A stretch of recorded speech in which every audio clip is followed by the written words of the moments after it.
தமிழ்ல பேசுறேன். இந்த ஸ்ரீமதி ராதாராணியோடைய தலைப்பு வந்துட்டு ரொம்பவும் ஒரு ரகசியமான ஒரு தலைப்பு, சுலபமான புரிஞ்சிக்க முடியாத ஒரு தலைப்பு தான் ஸ்ரீமதி ராதாராணி. நீங்க வந்து பாத்தீங்கன்னாக்கா பக்தி சித்தாந்த சரஸ்வதி மகாராஜ் வந்துட்டு அந்த அளவுக்கு வந்துட்டு ஸ்ரீமதி ராதாராணியோடைய பேரோ புகழோ அவங்களுடைய கதைகளோ எதுவுமே வந்து வெளிப்புறமா, அதாவது பப்ளிக்ல வந்து பேசுறதுக்கு வந்து அவர் வந்து அனுமதி கொடுக்கல. ரொம்பவும் ரகசியமாக தான் முக்கியப்பட்டிருக்கு. ஸ்ரீமதி ராதாராணியோட பேரு, கதைகள் இதெல்லாம் வந்து ரொம்ப ரகசியம். ஏன் ரகசியம் அப்படின்னு கேக்குறீங்களா? ஏன்னாக்கா நிறைய பேருக்கு வந்து சரியான ஒரு ஞானம் கிடையாது, சரியான ஒரு தகுதி கிடையாது. சுகதேவ் கோஸ்வாமி வந்துட்டு சொல்றாரு, அவருக்கு வந்து தகுதி கிடையாது. யார் சொல்றா? சுகதேவ் கோஸ்வாமி, பாகவதம் சொன்னவர். அவர் சொல்றாரு, இந்த கோபியர்கள் பத்தி பேசுறதுக்கு வந்து எனக்கு எந்த ஒரு தகுதியும் கிடையாதுன்னு அவர் சொல்றாரு. ஆனா சாமானிய மக்கள் வந்து என்ன நினைச்சுக்கிறாங்க, இது ஏதோ ஒரு காம கேளிக்கை, கிருஷ்ணர் வந்து ராச நடனம் செய்யறது வந்து ஒரு காம கேளிக்கை அப்படின்னு வந்து தப்பான ஒரு அபிப்பிராயம், தப்பான ஒரு ஞானம் அவங்களுக்கு இருக்கு. ஸோ அதனாலவே வந்துட்டு பக்தி சித்தாந்த சரஸ்வதி மகாராஜ் வந்துட்டு இதை வந்து வெளிப்புறமாக ரொம்ப வந்து வெளிப்படையாக வந்துட்டு ஸ்ரீமதி ராதாராணியோடைய கதைகளோ பேரையோ வந்து பேசக்கூடாதுன்னு அவர் சொல்லியிருந்தாரு. ஸோ இன்னைக்கு வந்து ஒரு எக்ஸப்ஷனல்.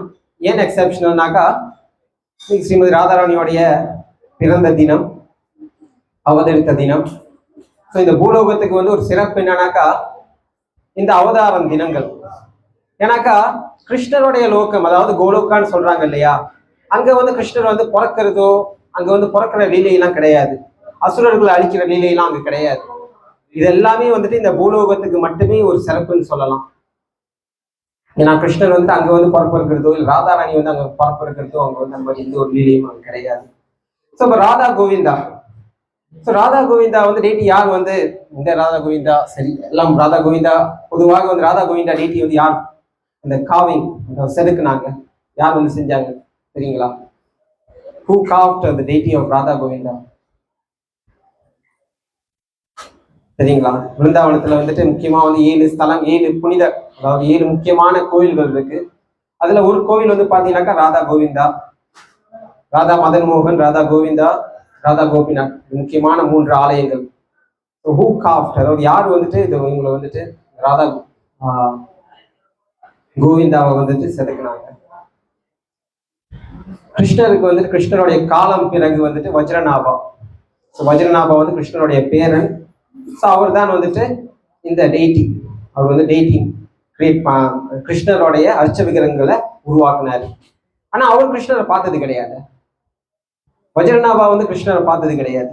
ஸோ அப்போ வந்து யாரை கூப்பிட்டு வந்தாங்கன்னாக்கா உத்தரையை கூப்பிட்டு வந்தாங்க. உத்தரையை கூப்பிட்டு வந்து தான் ஸோ அவங்களை கூப்பிட்டு வந்துட்டு தான் கிருஷ்ணர் வந்து எப்படி இருப்பாரு அந்த வர்ணனையை சொல்ல சொல்ல செதுக்குனாங்க. முதல் செய்த அர்ச்ச விக்கிரகம் தான் ராதா மதன் மோகன். அதுக்கப்புறம் செஞ்ச ஒரு விக்கிரகம் ராதா கோவிந்தா. ஸோ ராதா கோவிந்தா வந்துட்டு விருந்தாவனத்துல வந்துட்டு ஏறக்குறைய 1590s அப்போ வந்துட்டு அவங்களுக்கு வந்து அந்த கோவில் கட்டப்பட்டது. 1590s வந்து அந்த கோவில் கட்டப்பட்டது. யார் கட்டினாங்கனாக்கா ராஜா மான்சிங். ஸோ ராஜ்கோட் கச்வா டைனஸ்டி அவங்க செஞ்ச இந்த ஆலயம் 7 மாடி கட்டடம் ராதா கோவிந்தா ஆலயத்துக்கு. ஸோ அந்த காலத்துல வந்து பாத்தீங்கன்னாக்கா விருந்தாவனத்திலே ஒரு மிகப்பெரிய ஒரு ஆலயம் உருவாக்கப்பட்டதுன்னா அது ராதா கோவிந்தாவுடைய ஆலயம் தான். So it was a 7-story temple. So that time the northern areas, especially North India, they did not have such tall temples இந்த காலத்துல. ஸோ அது வந்து பாத்தீங்கன்னாக்கா பிற்காலத்துல, அதாவது நீங்க வந்துட்டு வரலாறு உங்களுக்கு தெரிஞ்சிச்சுனாக்கா இது வந்து very much related to the Mughal empire. முகலையர்களுடைய சாம்ராஜ்யத்துக்கும் இந்த பிருந்தாவனத்துடைய ஆலயத்துக்கும் ரொம்பவும் வந்து ஒரு நெருக்கம் இருக்கு. முதல்ல வந்து அந்த கோவில் கட்டினது வந்து மான்சிங். ஸோ அந்த மான்சிங் என்பவர் வந்துட்டு இந்த முகலாயர்களுடைய சாம்ராஜ்யத்துல ஒரு ராஜ்யம் நீ சொல்லலாம். அவங்களுக்கு அடிப்படைந்து தான் இந்த ராஜ்கோட் ராஜர்கள் ஆட்சி செஞ்சுட்டு வந்தாங்க. அவங்க தான் வந்துட்டு அந்த நிலத்தை கேட்டு, முகலாயர்கள் வந்து டெல்லியில ஆட்சி செஞ்சுக்கிட்டு இருந்தாங்க. ஸோ அவங்கள்ட்ட தான் இந்த நிலத்தை வாங்கி இந்த ஆலயம் ராதா கோவிந்தா ஆலயம் வந்து கட்டப்பட்டது. அதுக்கப்புறம் என்ன ஆச்சுனாக்கா காலப்போக்கில் வந்துட்டு இந்த முகலாயர்களுடைய ராஜா அவங்களுடைய ஆட்சி மாறுனுச்சு. அக்பர் அக்பர் முடிஞ்சு ஜஹாங்கீர் நினைக்கிறேன், ஜஹாங்கீர். இவங்களுடைய காலம்லாம் முடிஞ்சு அவுரங்கசீப்போடைய காலம் தொடங்க ஆரம்பிச்சது. ஸோ அவுரங்கசீப் வந்துட்டு உங்களுக்கு நீங்க வந்துட்டு பாத்தீங்கன்னாக்கா அவர் செஞ்ச ஒரு விஷயங்கள் வந்து இந்தியாவுக்கே வந்துட்டு ஒரு கருப்பு சரித்திரம்னு சொல்லலாம். நிறைய இந்து ஆலயங்கள் வந்து உடைச்சாரு. அதே போல வந்துட்டு ஒரு முறை வந்துட்டு அவர் வந்துட்டு பிருந்தாவனத்துக்கு அவருடைய படைகள் வரும்போது இந்த ராதா கோவிந்தா மண்டியரை வந்து அவர் பார்த்தாரு. பார்க்கும் போது என்ன செஞ்சாரு, இவ்வளவு உயரமான கட்டிடம், அதாவது நம்ம அந்த முகலாயர்களுடைய மசூதிக்கு மேல ஒரு ஆலயம் இங்க உருவாக்கப்பட்டிருக்குன்னு தெரிஞ்சவர் என்ன செஞ்சாருனாக்கா அதை உடைச்சாரு. ஸோ இன்னைக்கும் வந்து பிருந்தாவனத்துல போனீங்கன்னாக்கா அந்த ஆலயம் ஒன்றும் இருக்காங்க. எனக்கு வந்து 7 மாடி கட்டடம் இல்லை, எனக்கு ஒரு 2 மாடி கட்டடம் தான். மேல இருக்கக்கூடிய அந்த மிச்சம் இருக்கக்கூடிய அந்த ஸ்டார்ஸ் அந்த லெவல் வந்து எல்லாத்தையுமே வந்து உடைக்கப்பட்டது. ராதா கோவிந்தா அதுக்கப்புறம் வந்து எங்க நவுத்தப்பட்டாங்கனாக்கா இப்ப இருக்கக்கூடிய ஜெய்ப்பூருக்கு கொண்டு செல்லப்பட்டாங்க. ஸோ சில அர்ச்ச விக்கிரங்கள் அங்கே தான் இருக்காங்க, சில அர்ச்ச விக்கிரங்களை திரும்பியும் பிருந்தாவனத்துக்கு கொண்டு வந்தாங்க. ராதா தாமோதர் வந்துட்டு திரும்பி கொண்டு வந்தாங்க. ராதா மதன் மோகன், ராதா கோவிந்தா, ராதா கோபிநாத். ஸோ இவங்க 3 பேருமே வந்து பாத்தீங்கன்னாக்கா இன்னமும் கூட கரோலிலையும் ஜெய்ப்பூர்லயும் இன்னமும் இருக்காங்க. ஸோ இப்போ வந்து பாத்தீங்கன்னாக்கா இந்த ராஜ்கோட் அவங்களுடைய ராஜ்யம் வந்துட்டு இப்போ வந்து பாத்தீங்கன்னாக்கா இன்னொரு அவர் பேர் வந்து ஜெய்சிங், இன்னொரு சக்கரவர்த்தி ஜெய்சிங் அவர் பேரு. அவருக்கும் இந்த கௌடிய வைஷ்ணவர்களுக்கும் வந்து ரொம்பவும் வந்து ஒரு நெருக்கமான ஒரு தொடர்பு. அவருடைய சிறு வயசுனிலே வந்து பாத்தீங்கன்னா 11 வயசு வந்து அவர் ஒரு சக்கரவர்த்தி ஆனார்.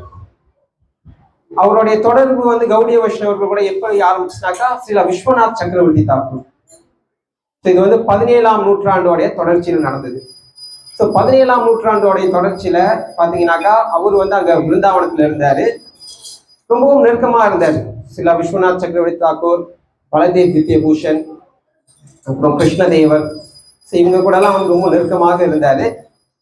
அவர் வந்து அங்க தங்கியிருந்தாரு எங்கனாக்கா பிருந்தாவனத்திலயும் வந்து பாத்தீங்கன்னாக்கா ஒரு சக்கரவர்த்தியாச்சு, நல்ல ஒரு மாளிகையில தான் தங்கியிருந்தாரு. அப்போ ஒரு தினம் வந்து அவருக்கு வந்து தூங்கும் போது சொப்பனத்துல வந்து ஒரு கிணவு வந்துச்சு. என்ன கிணவு அப்படின்னு கேக்குறீங்களா? கிருஷ்ணர் தான் வந்தாரு.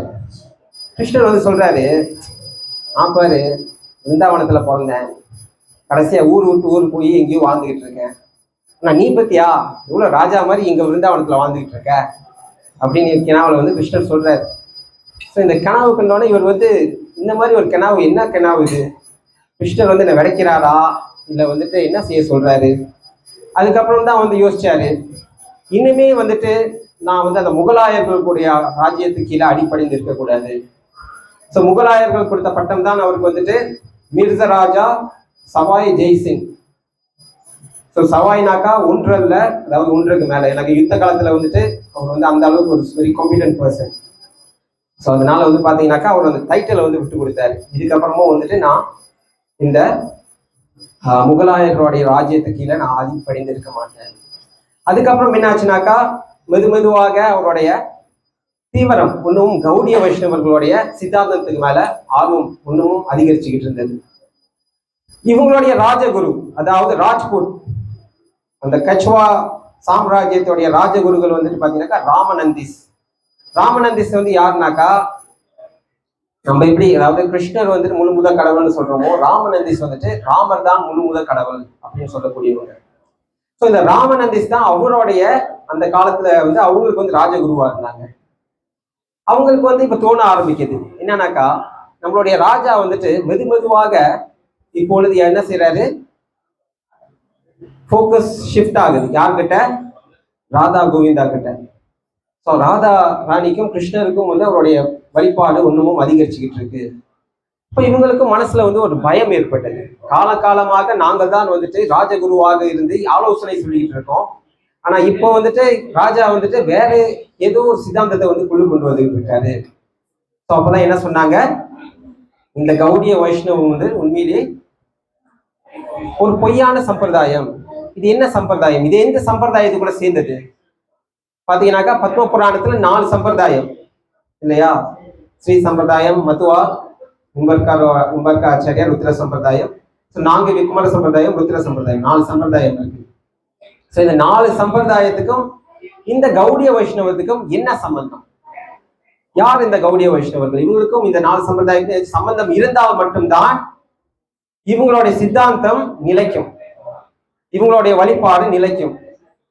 எப்ப வந்துட்டு இவங்களோட வழிபாடு வந்துட்டு இந்த 4 சம்பிரதாயத்துல சேரலையோ அப்போ வந்து இதை ஏத்துக்க கூடாது. பத்ம புராணத்துல இது முக்கியமான ஒரு விஷயம் தெரியுங்களா? ஏற்கனவே சொல்லப்பட்டது. எந்த ஒரு குருவை நீங்க எடுத்தாலும் கூட அவங்க வந்து இந்த 4 சம்பிரதாயத்துக்குள்ள சேர்ந்திருந்தா மட்டும்தான் அவங்க வந்து நீங்க ஏத்துக்கணும், அவங்க குருவாக நீங்க ஏத்துக்கணும். சும்மா இன்னைக்கு நான் வந்து குருன்னு சொல்றேன், நாளைக்கு வேறொருத்தவங்க வந்து குருன்னு சொல்லுவாங்க, நாளைக்கு ஏத்தாப்புல ஒரு ஆசிரமம் கட்டுவாங்க. ஸோ அதெல்லாம் போய் சேர முடியாது. அவங்க சித்தாந்தம் வந்து நல்லாவே பேசியிருந்தாலும் கூட அந்த சம்பிரதாயம் சரியில்லைனாக்கா அது ஒரு விதமான சிக்கலில் தான் கொண்டு போய் முடிக்கும். ஸோ அதனால வந்துட்டு அவங்க கேட்கக்கூடிய முதல் கேள்வி வந்து பாத்தீங்கன்னாக்கா என்ன சம்பிரதாயத்துல இவங்க சேர்ந்தவங்க. இரண்டாவது கேள்வி, அதாவது வேதம் வேதாந்தம் இருக்கு. வேதம் இன்னொன்னு வேதாந்தம். வேதாந்தம்னா வேதத்தோடைய அந்தம், வேதத்தோடைய முடிவு வேதாந்தம். ஸோ வேதாந்தம் வந்து முக்கியமா பாத்தீங்கன்னா உபனிஷத்கள். வேதாந்தம் வந்து உபனிஷத்துகள் தான் முக்கியமாக இருக்கு. ஸோ வேதாந்தத்துக்கு வந்து பொருளுரை எழுதினதுதான் இந்த பிரம்மசூத்திரம். பிரம்மசூத்திரம் வந்துட்டு வேதாந்தத்துக்கு வந்து ஒரு பொருளுரையாக இருக்கு, ஒரு எக்ஸ்பிளனேஷன் மாதிரி. ஸோ பிரம்மசூத்திரங்கள், அந்த பிரம்மசூத்திரங்களுக்கு தான் வந்துட்டு விளக்கம் கொடுத்திருந்தாங்க இந்த 4 சம்பிரதாயங்களுடைய ஆச்சாரியர்கள். முக்கியமா பாத்தீங்கன்னாக்கா ஆதிசங்கரர் இந்த பிரம்மசூத்திரங்களுக்கு வந்து அவர் விளக்கம் கொடுத்திருந்தாரு. அதுக்கு பேர் வந்து சரீரக பாஷ்யம். சரிங்களா? அதுக்கப்புறம் வந்து பாத்தீங்கன்னாக்கா ராமானுஜர் வந்துட்டு ஸ்ரீபாஷ்யம் விளக்கம் எழுதி கொடுத்திருந்தாரு. அதே போல கௌடிய வைஷ்ணவர்களுக்கு வந்துட்டு என்ன சித்தாந்தம், எது வந்து அவங்களுக்கு பொருளுரையாக இருக்கு? ஏன்னா கௌடிய வைஷ்ணவர்களுக்கு வந்து ஸ்ரீமத் பாகவதம் தான் முக்கியமான நூல். ஸ்ரீமத் பாகவதமே வந்துட்டு அவங்களுடைய நேச்சுரல் கமெண்ட்ரி வேதாந்தா. வேதாந்தங்களுக்கு வந்துட்டு ஏற்கனவே வந்து ஒரு விளக்கமாக இருக்கு இந்த பாகவத புராணம். ஸோ அவங்களுக்கு வந்து வேறு ஒரு விளக்கம் அவசியம் கிடையாது. அப்படிதான் அவங்க வாழ்ந்து வந்தாங்க. ஆனா இப்போ வந்து ஒரு கேள்வி வந்திருக்கு. அதுக்கப்புறம் தான் 3வது தான் முக்கியமான விஷயம். யார் இந்த ஸ்ரீமதி ராதாராணி? யார் ராதாராணி? ராதாராணிக்கும் கிருஷ்ணருக்கும் என்ன தொடர்பு? இவங்க என்ன திருமணமானவங்களா அப்படின்னு வந்து அந்த கேள்வியும் வந்து இருக்குது. ஏன்னா அவங்க என்ன சொல்றாங்கன்னாக்கா நாங்க வந்து இந்த வழிபாடு எடுத்துக்கிறோம், கிருஷ்ணருடைய வழிபாடை நாங்க ஏத்துக்கிறோம், ராதாராணியோடைய விக்கிரகத்தை அந்த ஆலயத்துல நாங்க வைக்க முடியாது. ஏன் வைக்க முடியாது? ஏன்னாக்கா சாஸ்திரங்கள்ல அவங்களோட சரியான விளக்கம் கிடையாது.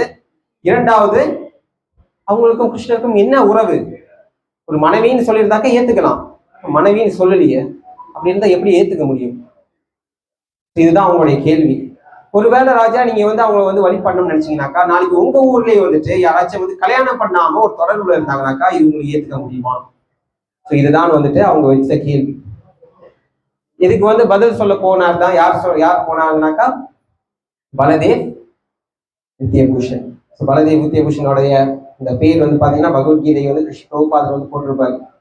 இதை வந்துட்டு நான் வந்துட்டு பகவத்கீதையை வந்துட்டு நான் பலதேவ் வித்யபூஷனுக்கு சமர்ப்பணம் செய்யறேன். ஸோ பலதேவ் வித்யபூஷன் தான் போயிட்டு நிலைநாட்டினாரு. பலதேவ் வித்யபூஷன் தான் இந்த கோவிந்த பாஷ்யம், அந்த ராதா கோவிந்தர்களுக்கு முன்னாடி உட்கார்ந்துதான் அந்த பாஷ்யம் எழுதினாரு. அதனால அவர் சொன்னாரு இது என்னுடைய விளக்கம் கிடையாது, இது சாட்சாத் அந்த ராதா கோவிந்தர்களுடைய விளக்கம், அவங்க கொடுத்த விளக்கம் தான் நான் வந்து இங்க எழுதிக்கிட்டு இருக்கேன். ஸோ அதனாலதான் இது வந்து கோவிந்த பாஷ்யம். நம்மளுடைய கமெண்ட்ரி, நம்மளுடைய சொந்த விளக்கம் கொடுக்கப்பட்டது வந்து கோவிந்த பாஷ்யம்.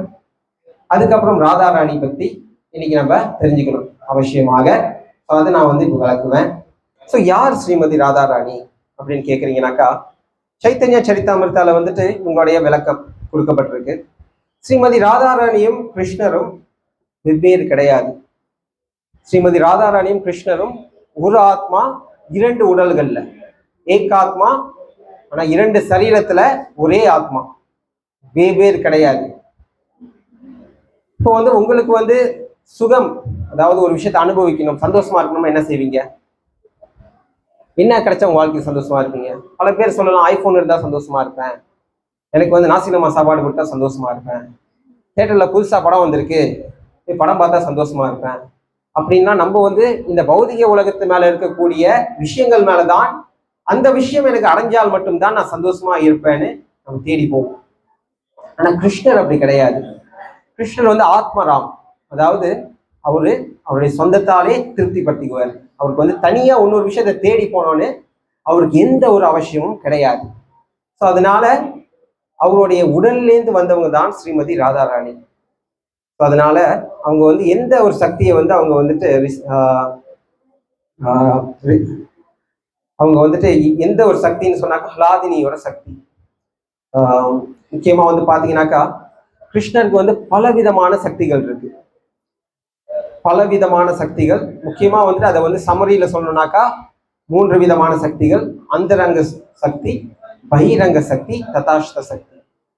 ஸோ அந்தரங்க சக்தினா உள்புற சக்தி, அதாவது இந்த ஆன்மீக லோகம், கோலோகா, வைகுண்டம், இதெல்லாம் வந்துட்டு அந்தரங்க சக்தி கீழே வரும்.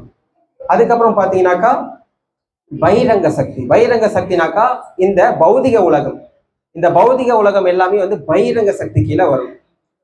மூன்றாவதாக பாத்தீங்கன்னா ததாஷ்டா சக்தி, மார்ஜினல் எனர்ஜி. மார்ஜினல் எனர்ஜினாக்கா நடுநிலையில இருக்கிறது, அதாவது இந்த ஆத்மாக்கள் நம்ம வந்துட்டு நடுநிலையில இருக்கும். நம்மளால நினைச்சாக்கா நீங்க வந்துட்டு ஆன்மீக லோகத்துக்கும் போக முடியும், இல்லாட்டினாக்கா இந்த பௌதிக உலகத்திலே நீங்க வந்து இருக்கவே முடியும். கடைசி வரைக்கும் இங்க இதையே இருக்கணும்னாலும் இருக்கலாம். அதனால ததாஸ்த சக்தி என்பது நடுநிலையில இருக்கக்கூடியது. அந்தரங்க சக்தி, பகிரங்க சக்தி, ததாஸ்த சக்தி. ஸோ இந்த அந்தரங்க சக்தி சொல்றேன் இல்லையா, கிருஷ்ணருடைய இன்டர்னல் எனர்ஜி. ஸோ அவங்க அது வந்து பாத்தீங்கன்னாக்கா ஒண்ணுமாக 3 விதமாக பிரிக்கப்படலாம். முதல் விதம் வந்து எதுனாக்கா லாதினி சக்தி. ஸோ லாதினி சக்தி தான் ஸ்ரீமதி ராதாராணி. கிருஷ்ணருக்கு இன்பத்தை கொடுக்கக்கூடிய அந்த சக்தி தான் லாதினி சக்தி, பிளஷர் பொட்டன்சி. இன்னொன்னு 2 பாத்தீங்கன்னாக்கா சம்வித், சந்தினி. ஸோ சம்வித் வந்துட்டு ஞானம், சந்தினி வந்துட்டு நித்தியமான ஒரு வாழ்க்கை, சச்சிதானந்தா சொல்றோம் இல்லையா, அதுல சத் வந்துட்டு நித்தியமான வாழ்க்கை, அது வந்துட்டு சந்தினி சக்தியை சேரும். சிட் என்பது ஞானம், ஸோ அதனால வந்து சம்வித் சேரும், சம்வித் சக்தியை சேரும். ஆனந்தம், அதுதான் வந்து லாதினி சக்தி. புரியுதுங்களா? ஸோ 3 விதமான சக்தி.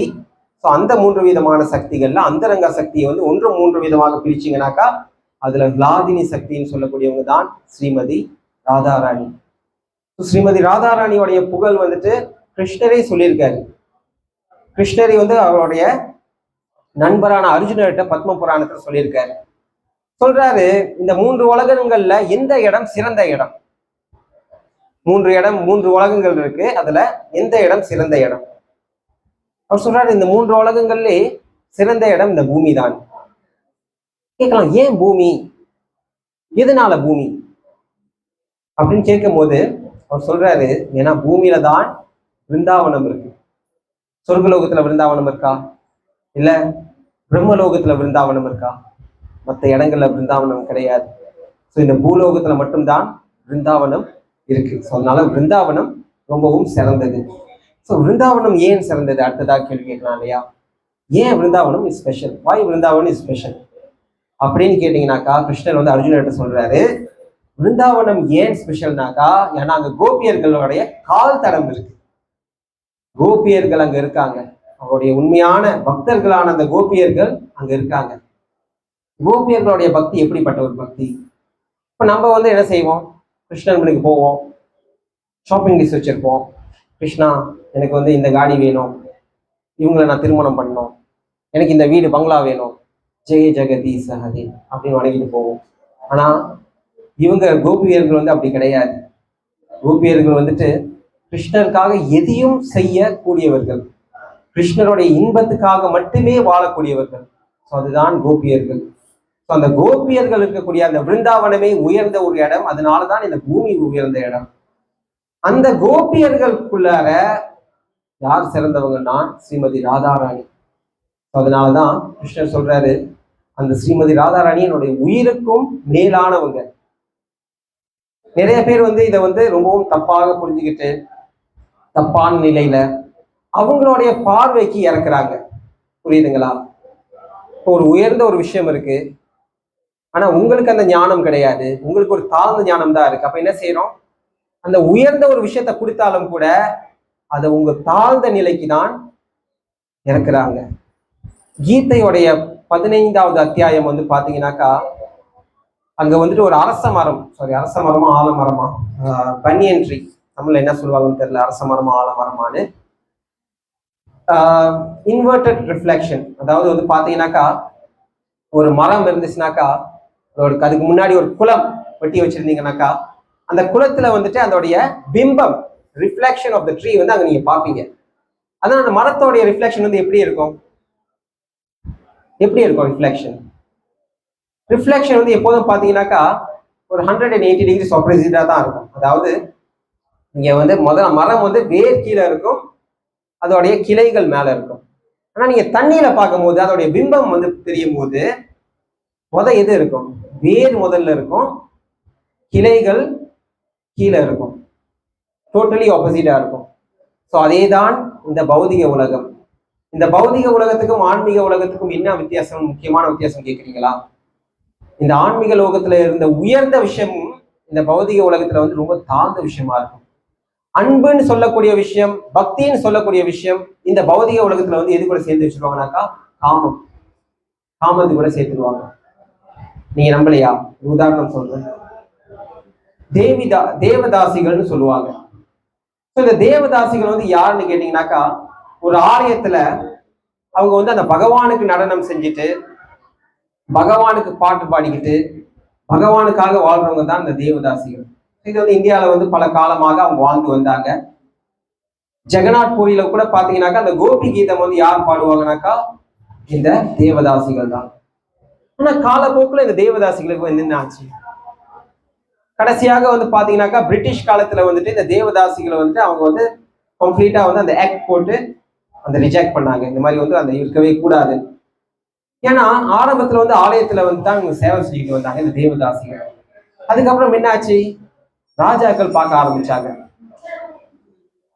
ஏன் வந்து இவங்க கோயில்ல மட்டும்தான் நடனம் ஆடணுமா, கோயில்ல மட்டும்தான் பாடணுமா, என்னுடைய அரண்மனைக்கு வந்து பாட மாட்டாங்களா அப்படின்னு சொல்லிட்டு கோயில்ல இருந்தவங்கள அரண்மனைக்கு கூட்டிட்டு வந்தாங்க.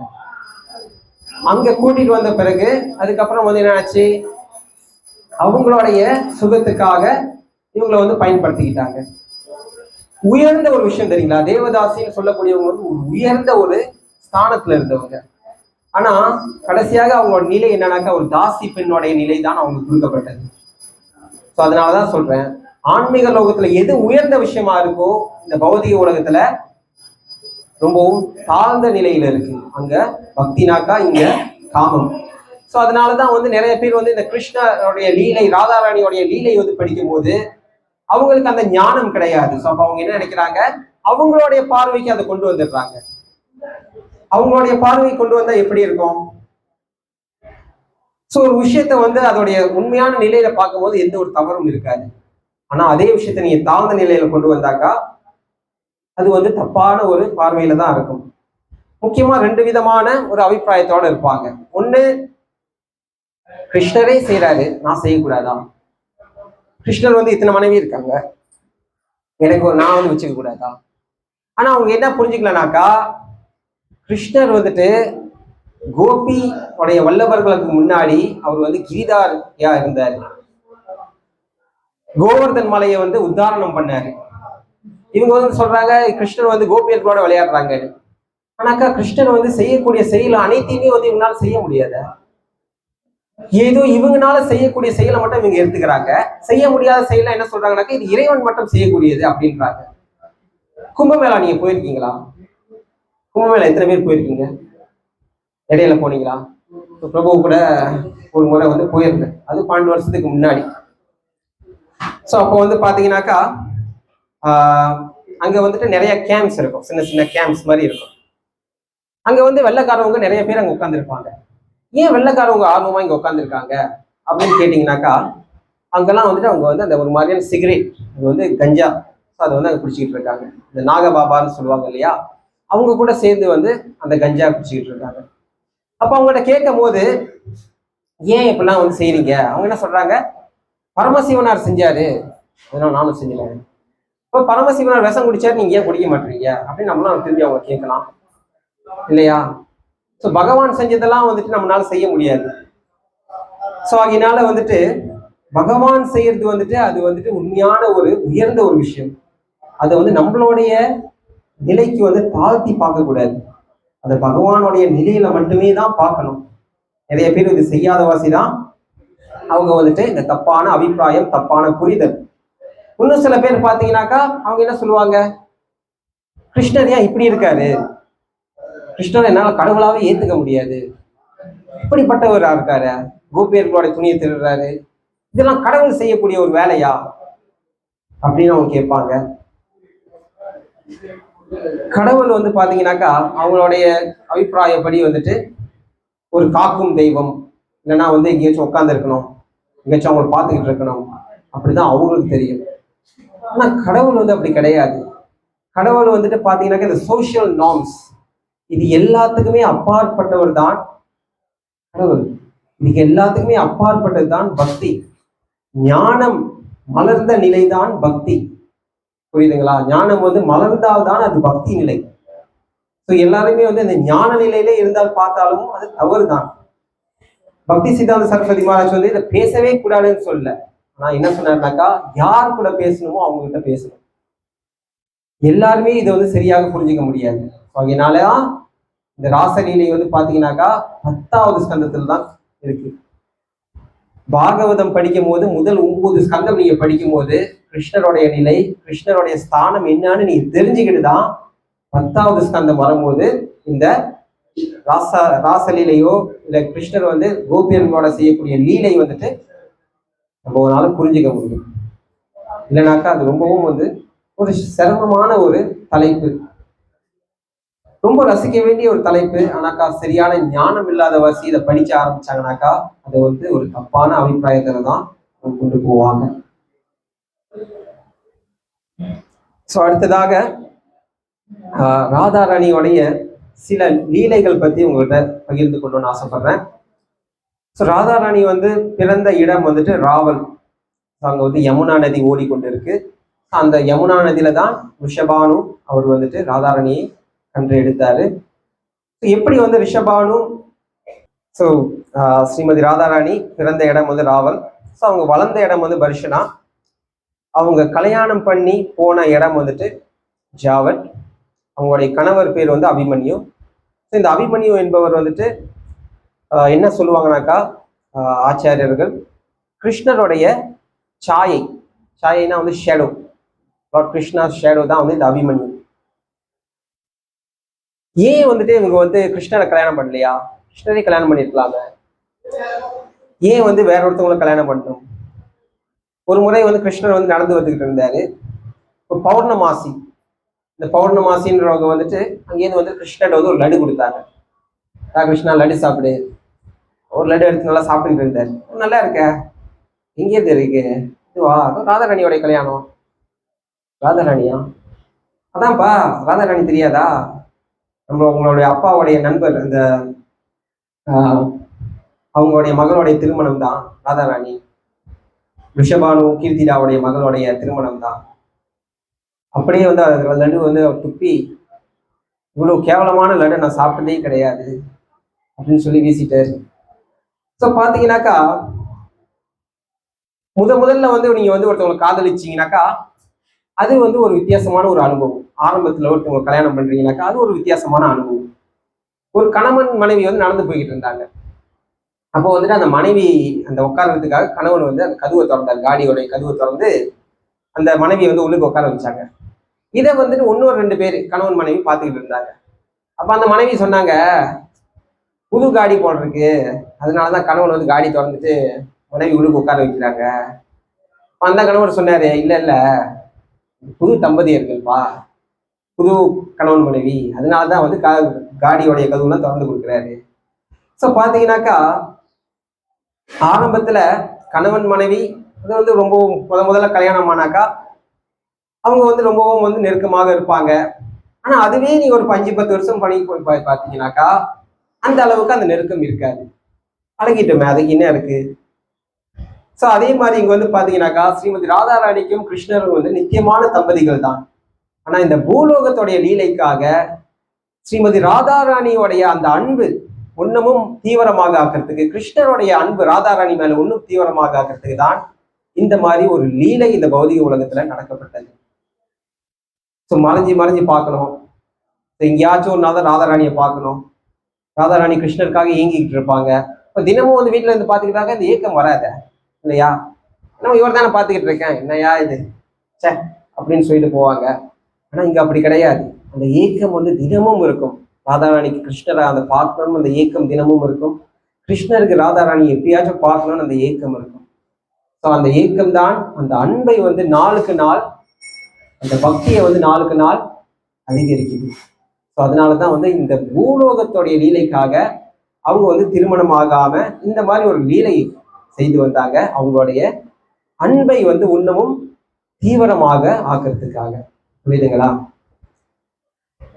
இப்ப வந்து ஸ்ரீமதி ராதாராணியோடைய அந்த கூந்தல் பாத்தீங்க இல்லையா, அதை உள்ளது பாத்தீங்க இல்லையா, அது ரொம்ப நீளமாக இருந்துச்சு இல்லையா. ரூப கோஸ்வாமி அவர் வந்து ஒரு பாடல் எழுதியிருந்தாரு. ஸோ அந்த பாடல்ல வந்து பாத்தீங்கன்னாக்கா அதோட பாடலுடைய பேர் வந்து சத்து புஷ்பாஞ்சலி. அந்த பாடல்ல வந்து விளக்கம் கொடுத்திருந்தாரு. ஸ்ரீமதி ராதாராணியோடைய கூந்தல் வந்துட்டு அந்த பாம்பை போல இருக்கும். ஸ்ரீமதி ராதாராணியோடைய கூந்தல் அந்த பாம்பை போல இருக்கும், அந்த பாம்பை போல, கருப்பாக அந்த பாம்பை போல இருக்கும்னு சொல்லி அவர் போட்டிருந்தாரு. ஆனாக்கா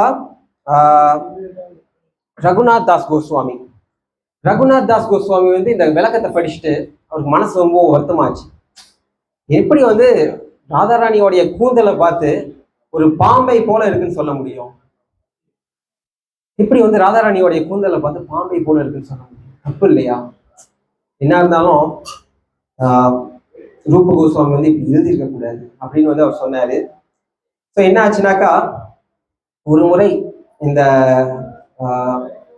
ரகுநாத் தாஸ் கோஸ்வாமி அவர் வந்து அந்த யமுனைக்கு பக்கத்துல வந்து அவர் போயிருந்த போது அங்க வந்துட்டு சில பெண்கள் வந்துட்டு ஊஞ்சல்ல ஆடிக்கிட்டு இருக்கிறத அவர் பாக்குறாரு. ஊஞ்சல்ல வந்து அவர் ஆடுறத வந்து பாக்குறாரு. பார்த்துட்டு அங்கிருந்து வந்து அவர் தெரியுது, அந்த ஊஞ்சல்ல உட்கார்ந்து இருக்கக்கூடிய அந்த பெண்ணுடைய பின்புறத்துல வந்து ஒரு பாம்பு இருக்கு. என்ன பாம்பு இருக்கு? இந்த பிள்ளைங்களாம் விளையாண்டுக்கிட்டு இருக்குங்களே ஊஞ்சல் கட்டி. உடனே வந்து கத்திக்கிட்டு போறாரு, பாம்பு இருக்குமா, உன்னுடைய பின்புறத்துல பாம்பு இருக்குமா அப்படின்னு சொல்லி கத்திக்கிட்டு போறாரு. கத்திக்கிட்டு போயிட்டு அங்க இருக்கக்கூடிய பிள்ளைங்க எல்லாம் பார்த்துட்டு, என்னம்மா விளையாண்டுக்கிட்டே இருக்கீங்க, இந்த இந்த பெண் உட்காந்துருக்காங்களே இந்த ஊஞ்சல்ல, அவங்களுடைய பின்புறத்துல பாம்பு இருக்கு தெரியலையா அப்படின்னு சொல்லும் போது அவங்க எல்லாரும் பார்த்து கேட்கிறாங்க, பாம்பா, எங்க பாம்பு? அப்புறம் திரும்பி பார்க்கிறாரு, அது பாம்பு இல்லை, அது வெறும் ஸ்ரீமதி ராதாராணியோடைய கூந்தல். அப்பதான் இவருக்கு அந்த ஞாபகம் வந்தது, ஓ இவர் வந்து ஏற்கனவே வந்து ரூப கோஸ்வாமி எழுதியிருந்தார, நான் தான் சந்தேகப்பட்டேன் அப்படின்னாக்க இது ஸ்ரீமதி ராதாராணின்னு சொல்லி திரும்பி பார்க்கிறாரு. அங்க இருக்கக்கூடிய அந்த கோபியர்களும் ஸ்ரீமதி ராதாராணியும் அந்த இடத்த விட்டு மறைஞ்சு போறாங்க. ஸோ இது வந்துட்டு என்னன்னாக்கா, நம்ம ஆச்சாரியர்கள் எழுதி கொடுத்துட்டு போன அந்த நூட்களை வந்துட்டு நம்ம சந்தேகப்படக்கூடாது. அதை வந்து ஒரு சந்தேகத்தோட கண்ணோட்டத்தோட பார்க்கக்கூடாது. ஒரு வேலை எழுதியிருக்காங்க, குத்து மதிப்பா தான் எழுதியிருப்பாங்க, உண்மையாக எழுதியிருக்க மாட்டாங்க அப்படின்னு அந்த சந்தேக புத்தியோட நம்மளுடைய ஆச்சாரியர்களுடைய நூலை வந்து நம்ம படிக்கக்கூடாது. ஸ்ரீமதி ராதாராணியோடைய பெயர் ஒன்று இருக்கு, இது வந்து ரொம்ப சுருக்கமான ஒரு விஷயம்தான். ஸோ ஸ்ரீமதி ராதாராணி வந்துட்டு அவங்களுடைய பேர் வந்துட்டு மாதவ மோகினி இல்லைன்னா மதன மோகன மோகினி அப்படின்னு சொல்லுவாங்க. மதன மோகன மோகினினா என்ன அர்த்தம்? ஸோ கிருஷ்ணருக்கு வந்து பேர் இருக்கு என்னன்னாக்கா மதன மோகன், இது வந்து கிருஷ்ணனுடைய பெயர். கிருஷ்ணனுடைய பேர் என்னது? மதன மோகன். மதன்னா யாரு? மதன்னா யாரு? மதன்னா யாரு? யாரு மாதஞ்சி? மதன்னா வந்துட்டு யாருனாக்கா கியூபிட், சரிங்களா? ரதி மன்மதன் அந்த அம்பு வச்சிருப்பாரு, சிவபெருமான் கூட எரிச்சாரு, மதன், அவர் தான் மதன். ஸோ இந்த மதனுக்கு வந்துட்டு கிருஷ்ணன் மேல ஒரு பொறாமை இருந்தது. என்னதான் இவ்வளவு கோபியர்கள் கூட நடுவில் இருந்தாலும் கூட கிருஷ்ணர் மனசுல வந்து காமம்னு ஒரு விஷயம் வந்ததே கிடையாது. ஆசை, காமம்னு வந்து கிருஷ்ணனுடைய மனசுல வந்ததே கிடையாது. இவ்வளவு அழகான பெண்களுக்கு நடுவில் இருந்தாலும் கூட கிருஷ்ணருக்கு வந்து காமம்னு சொல்லி ஒரு விஷயம் வந்தது கிடையாது. ஸோ எல்லாரும் பிரம்மச்சாரியத்தை பத்தி பேசுவாங்க. பிரம்மச்சாரியம்னா என்னது? தனியா காட்டுல இருக்கிறதா, இல்ல திருமணம் ஆகாம இருக்கிறதா? இதெல்லாம் பிரம்மச்சாரியம் கிடையாது. பெண்கள் மத்தியில இருந்தாலும் கூட சிந்தனையை எவன் ஒருத்தன் கட்டுப்படுத்துறானோ அவனே உயர்ந்த பிரம்மச்சாரி. சோ கிருஷ்ணர் தான் அந்த உண்மையான பிரம்மச்சாரி. ஏன்னாக்கா இத்தனை பெண்கள் மத்தியில கூட கிருஷ்ணர் இருந்தும் கூட அவனுடைய மனசுல கொஞ்சம் கூட ஒரு களங்கம் கிடையாது. ஸோ அதனால கிருஷ்ணரே உயர்ந்த ஒரு பிரம்மச்சாரி. இந்த மன்மதனுக்கு ஒரு பொறாமை, எப்படியாச்சும் கிருஷ்ணருடைய மனசுல அந்த ஆசையை நுழைக்கணும்னு சொல்லிட்டு விருந்தாவனத்துக்கு போயிட்டு அந்த ராசலீலை நடக்கும் போது அன்பு எடுத்து அவருடைய அந்த அந்த வில்லுல அவர் அம்பை போட்டுவார். போட்டுட்டு கிருஷ்ணரை பார்ப்பாரு, ஏதாச்சும் அடிக்கணும்னு பார்ப்பாரு, கிருஷ்ணரை மறுபடியும் நவுந்துருவாரு. ஆனா இவர் கிருஷ்ணரை பார்க்க பார்க்க பார்க்க பார்க்க இந்த மன்மதன் கூட கிருஷ்ணருடைய அழகுல மயங்கிட்டாரு. இந்த உலகத்துல எல்லோருமே கிருஷ்ணருடைய அழகுல மயங்கக்கூடியவங்க. கிருஷ்ணருடைய பேர் காரணம், கிருஷ்ணருடைய பேர் பாத்தீங்கன்னாக்கா ஹர்ஷ இதி இத்தி கிருஷ்ணா, கர்ஷனம் செய்யக்கூடியவர். கர்ஷனம் செய்யக்கூடியவர்னாக்கா பீங் ஆல் அட்ராக்டிவ், எல்லாத்தையுமே ஒரு மேக்னெட் போல இழுக்கக்கூடியவர். இந்த பூமிக்கு ஒரு காந்தம் இருக்கு, ஒரு கிராவிட்டி போல் இருக்கு. அதே போல கிருஷ்ணருக்கும் ஒரு காந்தம் இருக்கு, அவர்கிட்ட இழுக்கக்கூடிய அந்த சக்தி இருக்கு. ஸோ அதனாலதான் அவருடைய பேர் மதன மோகனன் அவருடைய பேர். ஆனா அப்படிப்பட்ட கிருஷ்ணர் கூட பாத்தீங்கன்னாக்கா ஸ்ரீமதி ராதாராணியை பார்த்தாருனாக்கா ஸ்ரீமதி ராதாராணியோடைய அழகுல மயங்கிடுவார்.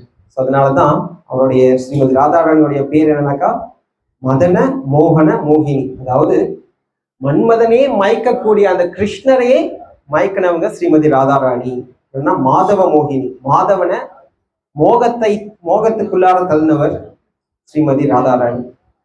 ஸோ கிருஷ்ணர் ஒரு முறை இந்த கோவர்தன் லீலை செய்யும் போது ஸ்ரீமதி ராதாராணியை பார்க்கிறாரு. ஸ்ரீமதி ராதாராணியை பார்த்துக்கிட்டு இருக்கும் போது அவர் பார்த்தீங்கன்னாக்கா அவருடைய கடைசி விரல்ல தான் அவர் கோவர்தன் மலையை சுமந்துகிட்டு இருக்காரு. ஸோ அப்ப என்ன நடக்குது? ஸ்ரீமதி ராதாராணி அங்க வராங்க. வந்தோடனே அவருடைய கை நடுக்கம் ஆரம்பிக்குது. ஸ்ரீமதி ராதாராணியை பார்த்துட்டோன்னே அந்த ஒரு மனசுல ஒரு இன்பம், அதனால கை நடுங்க ஆரம்பிக்குது. ஆனா தாய் யசோதை என்ன நினைச்சுக்கிட்டாங்க, என் மகன் சரியா சாப்பிடல, இத்தனை நாளா மலையை பிடிச்சிட்டு இருக்கானு, யாராச்சும் இது கேட்க மாட்டீங்களா அப்படின்னு ரொம்பவும் வருத்தப்பட்டாங்க. நான் பலராமர் தெரிஞ்சிருச்சு ஏன் கிருஷ்ணருடைய கை நடுங்க ஆரம்பிக்குதுன்னு. சொன்னாரு, ஒழுங்கா புடியண்டா, அங்க ராதாராணியை பார்த்துக்கிட்டு இருக்காத, மலையை ஒழுங்கா சரியா புடி அப்படின்னு பலராமர் கிருஷ்ணர் சொன்னாரு. ஸோ பாத்தீங்கன்னாக்கா ஒவ்வொரு விஷயங்களும் கிருஷ்ணர் செய்யும் போது விருந்தாவனத்துல இது வெளிப்பூர்வமாக பாகவதத்துல இல்லைனாலும் கூட அங்க ஸ்ரீமதி ராதாராணி இருந்தாங்க. கலிய நடத்தினம் கூட ராதாராணி அங்க இருந்தாங்க. ஸோ ஒவ்வொரு கட்டத்திலையும் பாகவதத்துல இருக்கக்கூடிய ஒவ்வொரு லீலைகள்லையும் ஸ்ரீமதி ராதாராணி இருந்தாங்க. ஆனாக்கா அவங்களுடைய பேர் பாகவதத்துல எங்கேயுமே சொல்லப்படலை. ஏன்னாக்கா சுகதேவர் கோஸ்வாமி ராதாராணியோடைய பேரை சொல்லியிருந்தாருனாக்கா அவருடைய அந்த வெளியில இருக்கக்கூடிய அந்த எக்ஸ்டர்னல் கான்சியஸ்னஸ்லாம் அப்படினால இருக்க முடியாது. அவர் மயங்கி இருப்பாரு. ஸ்ரீமதி ராதாராணின்னு அந்த பேரை கேட்ட மறுசனமே அவர் மயங்கி இருப்பாரு. அதனாலதான் அந்த ராதாராணியோடைய பேரை கடைசி வரைக்குமே பாகவதத்துல அவர் சொல்லலை. மற்றபடி பாத்தீங்கன்னாக்கா நம்ம கௌடிய சம்பிரதாயம், கௌடிய வைஷ்ணவர்கள்னு சொன்னாக்கா எப்படி புரிஞ்சுக்கிறது? வைஷ்ணவர்கள்னா யாரு? யார் வைஷ்ணவர்கள்? வைஷ்ணவர்கள்னா யார சொல்லுவாங்க? யார் வைஷ்ணவர்கள்னு சொல்லுவாங்க? வைஷ்ணவர்கள்னாக்கா பகவான் விஷ்ணுவை வணங்குறவங்க தான் வைஷ்ணவர்கள்னு சொல்லுவாங்க. சரிங்களா? அப்ப கிருஷ்ணரை வணங்குறவங்க என்ன சொல்லுவாங்க? கிருஷ்ணரை வணங்குறவங்களை கார்ஷ்ணேயர்கள்னு சொல்லுவாங்க. அப்ப நம்ம யாரு? வைஷ்ணவர்களா இல்ல கார்ஷ்ணேயர்களா? நம்ம யாரு? நம்ம வைஷ்ணவர்களும் கிடையாது, கார்ஷ்ணேயர்களும் கிடையாது. நம்ம கௌடிய வைஷ்ணவர்கள். ஏன் இந்த பேர் வந்துச்சுனாக்கா ஸ்ரீமதி ராதாராணியோடைய சம்மந்தத்தால மட்டும்தான் நம்மளுக்கு கிருஷ்ணரை தெரியும். இந்த உலகத்துக்கு வேணாக்கா ராதாராணியை கிருஷ்ணர் மூலியமா தெரியும். ஆனா நம்மளுக்கு கிருஷ்ணர் எப்படி தெரியும்னாக்கா ஸ்ரீமதி ராதாராணிக்குடைய தொடர்பு இருந்த வாசிதான் நம்மளுக்கு கிருஷ்ணரே தெரியும். இல்லாட்டினாக்கா நம்மளுக்கு ராதாராணி மட்டும்தான். அந்த ராதாராணி கூட கிருஷ்ணர் தொடர்பு வச்சிருந்த வாசிதான் நம்மளுக்கு கிருஷ்ணரை தெரியும். அதுதான் நம்மளுடைய கௌதிய வைஷ்ணவர்களுடைய நிலை. நம்மளுக்கு வந்து கிருஷ்ணர் வந்து நேரடியா தெரியாது. ஸ்ரீமதி ராதாராணி கூடிய தொடர்பு இருந்த வாசிதான் நம்மளுக்கு கிருஷ்ணரே தெரியும். ஸோ கிருஷ்ணா கான்சியஸ்னஸ்னா என்ன கான்சியஸ்னஸ்? ஸ்ரீமதி ராதாராணியோடைய அவங்களுடைய சித்தம், அவங்களுடைய மனச்சித்தம், அதுதான் கிருஷ்ண கான்சியஸ்னஸ். தெரியுதுங்களா? ஜெயதேவ கோஸ்வாமி சைத்தன்யா மகாபிரபுக்கு முன்ன இருந்த ஒரு காலம், அதாவது 1100வது வருஷத்துல இருந்த ஒரு காலம். அவர் வந்து பாத்தீங்கன்னாக்கா அஸ்தபதினா கோபி கீதம்னு சொல்லுவாங்க. அந்த கோபி கீதம் வந்து அவர் எழுத ஆரம்பிச்சாரு. கோபி கீதம். அந்த கோபி கீதம் வந்து அவர் எழுதும் போது ஒரு முறை வந்துட்டு ஸ்ரீமதி ராதாராணியை விட்டு கிருஷ்ணர் வந்து சென்று விட்டார். இந்த ராசலீலை அப்போ வந்துட்டு ஸ்ரீமதி ராதாராணியை வந்து அந்த காட்டுல விட்டுட்டு கிருஷ்ணர் சென்று விட்டார். ஸோ அதனால ஸ்ரீமதி ராதாராணிக்கு கிருஷ்ணர் மேல ரொம்பவும் ஒரு ஆத்திரம். எப்படி வந்து கிருஷ்ணர் வந்துட்டு என்னை விட்டுட்டு போக முடியும் அப்படின்னு சொல்லிட்டு ஒரு ஆத்திரம் கிருஷ்ணர் மேல. உள்ளுக்குள்ள அந்த அன்பு இருந்தாலும் கூட இந்த வெளிப்புறத்துல வந்து ஒரு விதமான ஒரு ஆத்திரத்தை வந்து வெளிப்படுத்துறாங்க ஸ்ரீமதி ராதாராணி. ஸோ அப்ப அந்த அடுத்த வரி வந்து ஜெயதேவர் வந்து கோஸ்வாமி வந்து எழுதும் போது என்ன வருதுனாக்கா, கிருஷ்ணர் வந்து ஸ்ரீமதி ராதாராணியோடைய கால் பிடித்தாரு, காலை பிடித்து மன்னிப்பு கேட்டாரு அப்படின்னு தான் வந்துட்டு அந்த அடுத்த ஸ்லோகம் வருது. அந்த அடுத்த ஸ்லோகம் எழுதுறதுக்கு அவருக்கு மனசு வரல. கிருஷ்ணர் வந்து முழுமுத கடவுளாச்சு, எப்படி வந்து ஒரு கோபியருடைய பெண்ணு ஒரு கோபியரோட காலை வந்து பிடிக்க முடியும்? இதை நான் எழுத மாட்டேன், இதை நான் எழுதக்கூடாது, இதை நான் எழுதக்கூடாதுன்னு சொல்லிட்டு அவர் எழுதிட்டு இருந்தாரு. ஸோ அப்புறம் வந்துட்டு ஒரு குழப்பத்துல என்ன செஞ்சாரு, சரி முதல்ல குளிச்சுட்டு வருவோம் சொல்லிட்டு என்ன செஞ்சாரு, அந்த காகிதத்தை அங்க வச்சுட்டு போயிட்டு கங்கையில போய் நீராடிட்டு மனைவியில சொல்லிட்டு போனார், நீ வந்து பிரசாதத்தை எடுத்து வைமா, நான் வந்து கங்கையில போய் நீராடிட்டு வருவேன் அப்படின்னு சொல்லிட்டு அவர் போனார். திடீர்னு பார்த்தா கொஞ்ச நேரம் சென்று அந்த கணவர் திரும்பி வந்துட்டு அவங்களுடைய மனைவி பத்மாவதி, அந்த ஜெயதேவருடைய மனைவி பேரு, கேட்குறாங்க, என்னம்மா சமையல் ஆச்சாமா? சமையல் ஆச்ச, குளிச்சுட்டு வரலையா? இல்லம்மா, ஒரு முக்கியமான சிந்தனை வந்து இப்பதான் என் மனசுல வந்துச்சு, இதை நான் எழுதியே ஆகணும் அப்படின்னு சொல்லிட்டு என்ன செஞ்சாரு, அந்த காகிதத்தை எடுத்து எழுதினாரு. எழுதிட்டு அதுக்கப்புறம் பிரசாதம் மனைவி செஞ்சு வச்சு அந்த சாதத்தை சாப்பிட்டுட்டு அவரும் போயிட்டாரு குளிக்கிறதுக்கு. அப்புறம் ஜெயதேவர் மறுபடியும் வந்தாரு. வந்துட்டு என்னம்மா பிரசாதம் ஆச்சா அப்படின்னு கேட்டாரு. மனைவிக்கு புரியல. இப்பதானே ஐயா வந்தீங்க, இப்பதானே வந்து எழுதுனீங்க, இப்பதானே வந்துட்டு சாப்பிட்டு போனீங்க. நான் இங்க வந்தேன், இப்பதானே குளிச்சுட்டே வந்தேன், சந்தியாவனத்துக்கு நேரம் வச்சுன்னு சொல்லிட்டு இப்பதானே குளிச்சுட்டே வந்தேன். இன்னும் இல்லையே, நீங்க தானே வந்தீங்க. நான் வந்தேனா? ஆனா என்ன செஞ்சேன், அந்த காகிதத்துல வந்து என்னமோ எழுதுனீங்க, அதுக்கப்புறம் வந்து சாதம் சாப்பிட்டுட்டு இங்க போனீங்க. காகிதத்துல எழுதுனேனா? அந்த காகிதத்தை தொடர்ந்து பாக்குறாரு. அவர் எது வந்து எழுதக்கூடாதுன்னு நினைச்சிருந்தாரோ, ஸ்ரீமதி ராதாராணியோடைய கால் தொடக்கூடாது, கிருஷ்ணன் வந்து தொடக்கூடாதுன்னு எழுதக்கூடாதுன்னு நினைச்சிட்டு இருந்தாரோ, அங்க பாக்குறாரு அந்த வரி இருக்கு. இந்த மாதிரி வந்து ஸ்ரீமதி ராதாராணியோடைய கால் பதத்தை வந்து கிருஷ்ணர் வந்து தொட்டு மன்னிப்பு கேட்டு, ராதாராணி நான் செய்ய மாட்டேன்னு அந்த விஷயம் வந்து அங்க எழுதியிருக்காரு. இதுல இருந்தே தெரிஞ்சுக்கலாம் ஸ்ரீமதி ராதாராணியோடைய உயர்ந்த அந்த நிலையை. ஸோ இதோட நான் இந்த விஷயத்த, இந்த ஸ்ரீமதி ராதாராணி பத்தி இந்த விளக்கத்தை முடிச்சுக் கொள்கிறேன். ஹரே கிருஷ்ணா.